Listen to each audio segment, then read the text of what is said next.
Assalamualaikum warahmatullahi wabarakatuh. Baik, perkenalkan nama saya Habibur Rahman Nursyahad dari kelas 1A D3 Teknik Sipil.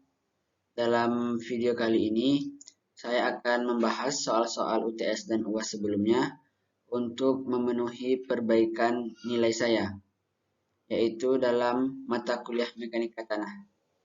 Langsung saja. Yang pertama, UTS Mekanika Tanah nomor 1 berikut adalah hasil analisa saringan.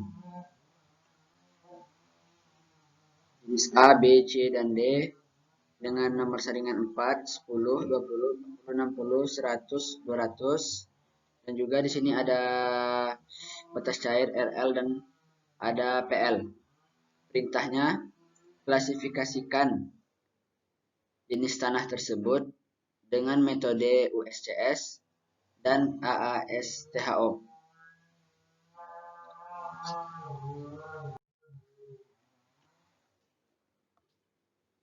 Penyelesaiannya untuk tanah jenis A berdasarkan AASHTO, yang pertama yang harus kita lakukan adalah melihat berapa jumlah yang melewati ayakan nomor 200. Pada soal sebelumnya dapat kita ketahui dari tabel soal bahwa yang melewati ayakan nomor 200 adalah 30, sebanyak 30. Maka bahan tersebut berbutir kasar. Dapat kita ketahui dari sini.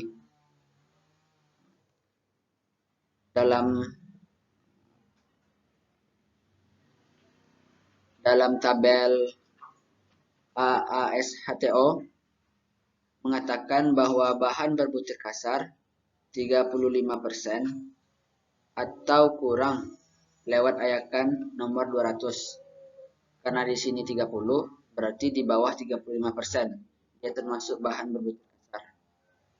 Kemudian dalam soal sebelumnya, dalam tabel soal diketahui batas cair LL 28 dan PL-nya NP.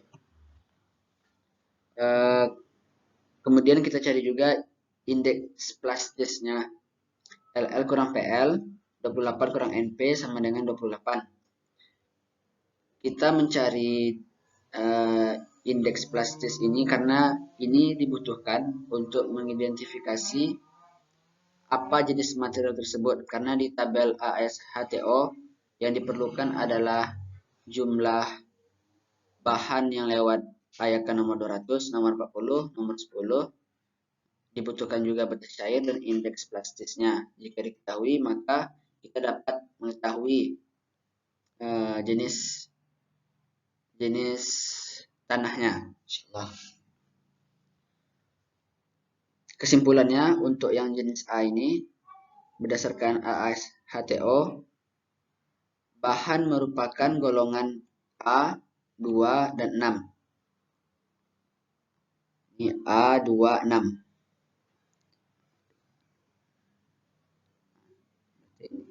A26. Ini berarti A26. Nah. Kerikil atau pasir lanawan atau lempungan. Jika kita lihat ini sesuai bahwa yang melewati ayakan nomor 200 sebanyak 30, berarti dia merupakan bahan berbutir kasar. Ini. Kemudian batas cairnya 28. Nah, ini batas cair. Nah, ini batas cair. Ini maksimal 40 dikatakannya. Berarti 28 masih di bawah 40. Kemudian indeks plastisnya, IP-nya 28. Nah, di sini dikatakan IP-nya minimal 11, sebanyak 11. Jadi 28 lebih besar dari 11, berarti memenuhi. Kalau kita lihat yang lain, bahwa untuk golongan A25 dikatakan 10 maksimal. Sedangkan di sini IP-nya 28.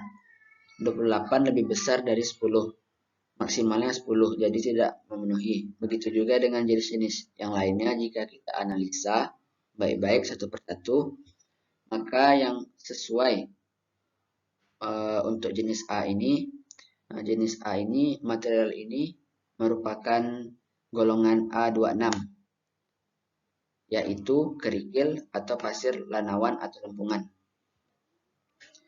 Baik, setelah ASHTO, kemudian kita coba klasifikasikan dengan berdasarkan USCS.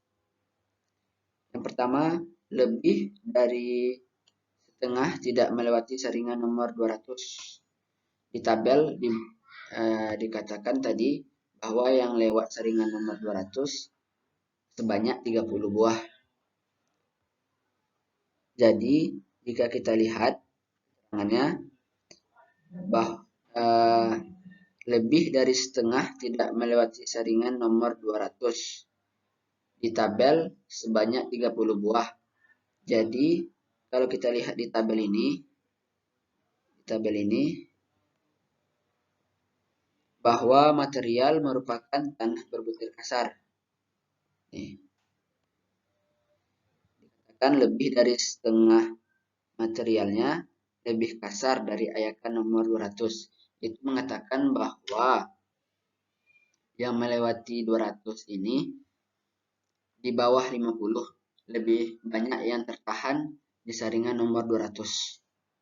Kemudian setelah mengetahui yang saringan nomor 200, kita lihat juga yang saringan nomor 4, karena di dalam tabel ini dibutuhkan ayakan nomor 4.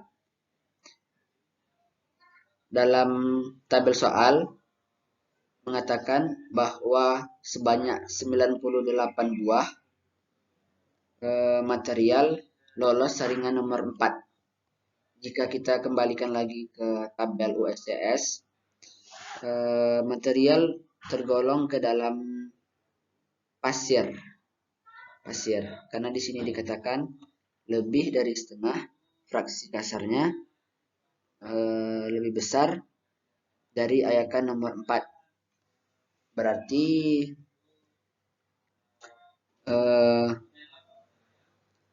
yang tertahan di saringan nomor 4 sebanyak 50 ke atas. Ini 98, berarti memenuhi bahwa material ini merupakan pasir. Jadi kesimpulannya yaitu material merupakan SM atau SC dengan keterangan material adalah pasir kelanawan. Ini dia SM dan SC. Material adalah pasir kelanawan, pasir campur lanau, pasir kelempungan, pasir campur lempung. Kalau kita lihat, memang bisa saja dengan material juga termasuk SW dan SP. Tapi kita menimbang juga ke metode ASHTO ini. Di sini dikatakan kerikil atau pasir lanawan atau lempungan. Kalau kita lihat ke tabel USCS ini kembali, untuk yang SW-SP tadi, yang kemungkinan bisa juga dimasukkan ke kesimpulan, di sini dikatakan hanya keterangannya pasir kerikil bergradasi baik tanpa atau dengan sedikit bahan halus. Untuk SP, pasir kerikil bergradasi buruk tanpa atau dengan sedikit bahan halus.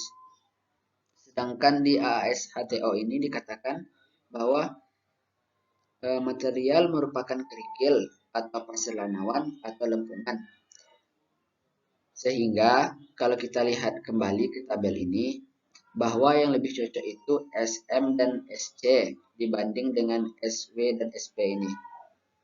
Karena keterangannya pasir kelanawan, pasir campur lanau. Di ASHTO dikatakan ada kerikil, ada pasir lanawan atau lempungan.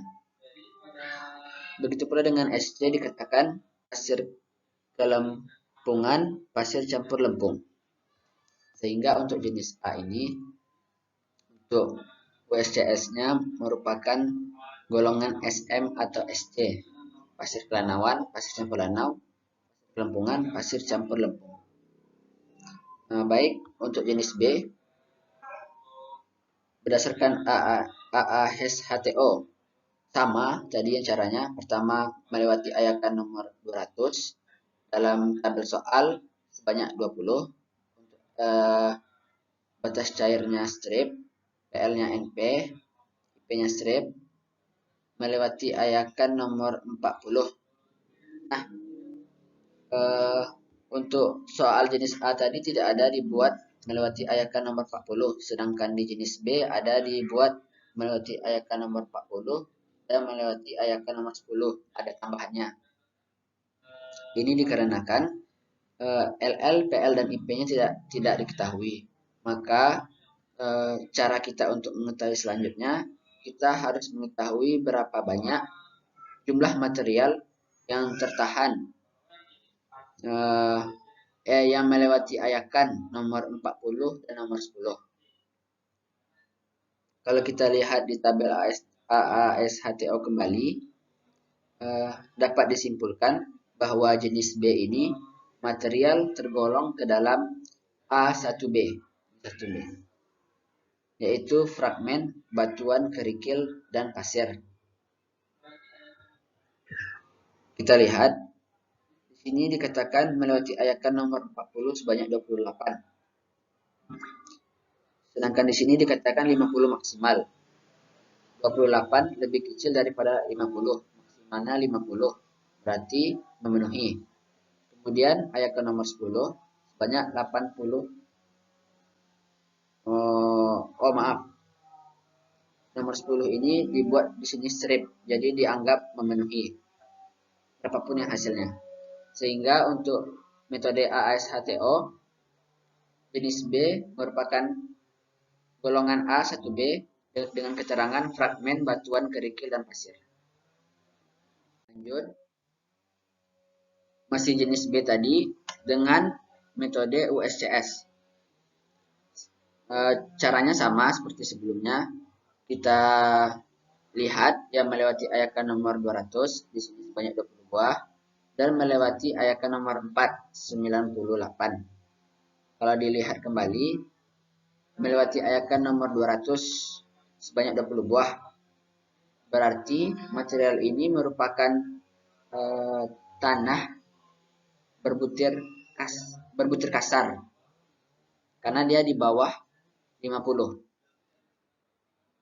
Yang lewatnya. Kalau lewatnya di atas 50, berarti dia termasuk berbutir halus. Kemudian melewati ayakan nomor 4 sebanyak 98. Berarti di atas 50. Kalau di atas 50, berarti dia pasir. Kalau di bawah, kerikil. Sehingga disimpulkan bahwa jenis material ini merupakan SW atau SP. Ini dia SW atau SP. Dengan keterangan pasir kerikilan bergradasi baik atau buruk tanpa atau dengan sedikit pekat halus. Kembali lagi seperti sebelumnya, mungkin saja hasilnya SM dan juga SC.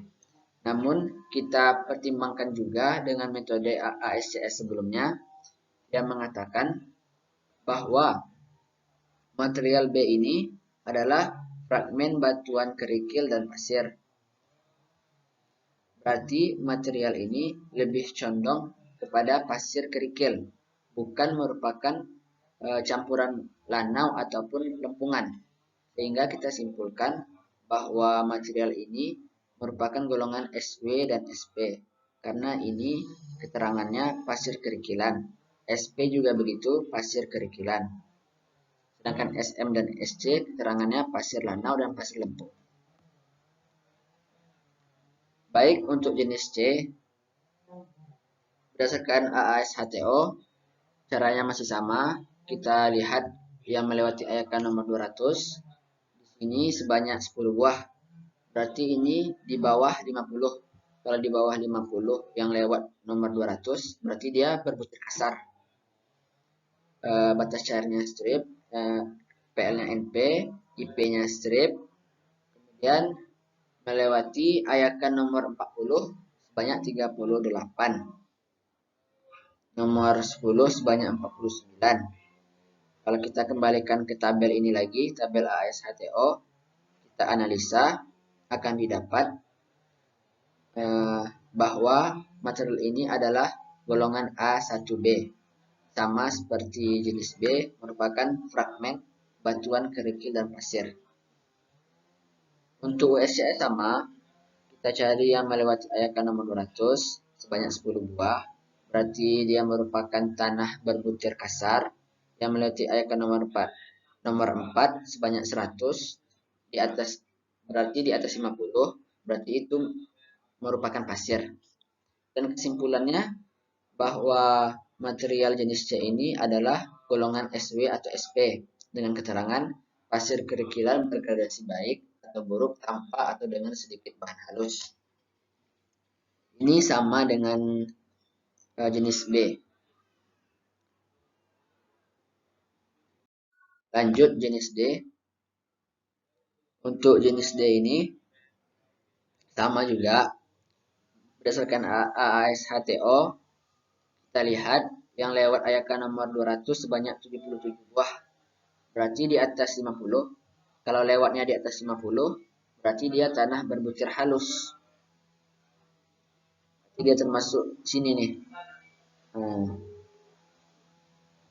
Kita lihat lagi batas cairnya LL sebanyak 63. PL NP, IP-nya LL kurang PL, 63 kurang NP. NP ini dianggap 0, jadi 63 kurang 0 sama dengan 63. Jika kita lihat, kita analisis kembali.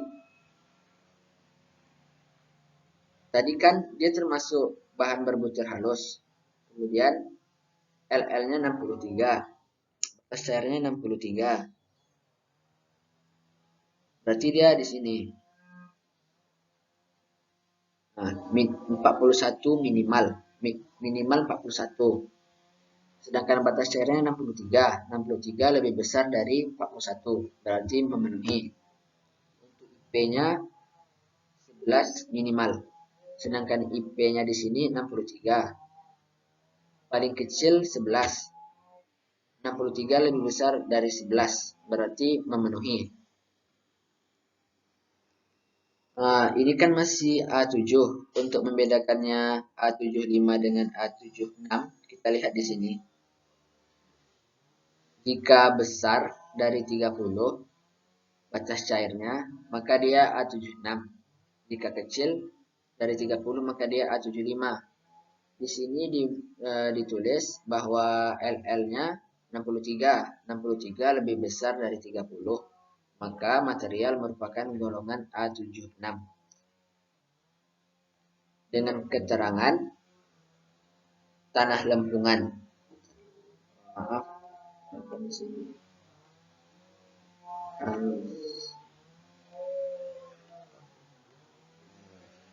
Harusnya ini tadi di sini. Lanjut dengan metode USCS masih sama, kita lihat yang melewati ayakan nomor 200 sebanyak 77 buah. Berarti ini menandakan bahwa tanah merupakan berbutir halus, lebih besar dari 50. Kita lihat batas cairnya 63, PL NP-nya PL sama dengan NP, IP-nya sama dengan LL kurang NP 63, kurang NP sama dengan 63. Kenapa kita analisis juga untuk kenapa kita cari juga batas cairnya berbeda dengan sebelumnya? Karena dalam tabel tanah berbutir halus ini indikatornya yaitu batas cair, makanya kita perlu batas cairnya. Batas cair di sini 63, berarti lebih besar dari 50. Kalau lebih besar dari 50, berarti dia golongan ini.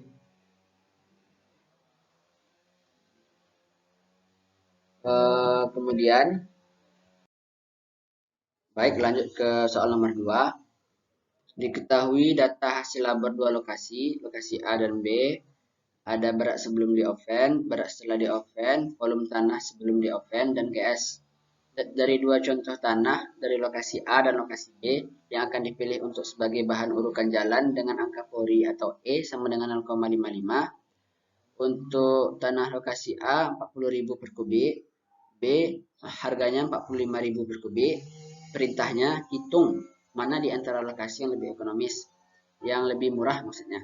Nah, untuk penyelesaiannya, untuk mencari harga yang lebih ekonomis, kita butuh volume total PT yang nanti akan kita kalikan dengan harganya, harga per kubik. Untuk mendapatkan VT, kita juga perlu VV dan VS. Untuk mendapatkan VV, pakai rumus E, dan VS, dan untuk mendapatkan VS, pakai rumus GS. GS sama dengan WS per VS. GS-nya diketahui di soal 2,66 sama dengan WS. WS ini diketahui berat setelah di oven per VS. Dioperasikan, didapat VS sama dengan 20,68 cm pangkat 3. Untuk mencari VP, rumusnya E sama dengan VV per VS. E diketahui di soal di sini 0,55 sama dengan VV per VS. VS-nya yang kita dapat di rumus GS sebelumnya 20,68. Dioperasikan, didapat VV sama dengan 11,374 cm kubik. Nah, setelah dapat VS dan VV, maka kita dapat PT. Tinggal ditambah saja 11,37 yaitu VV, VS-nya 20,68 ditambah, didapat VT-nya 32,05 cm kubik.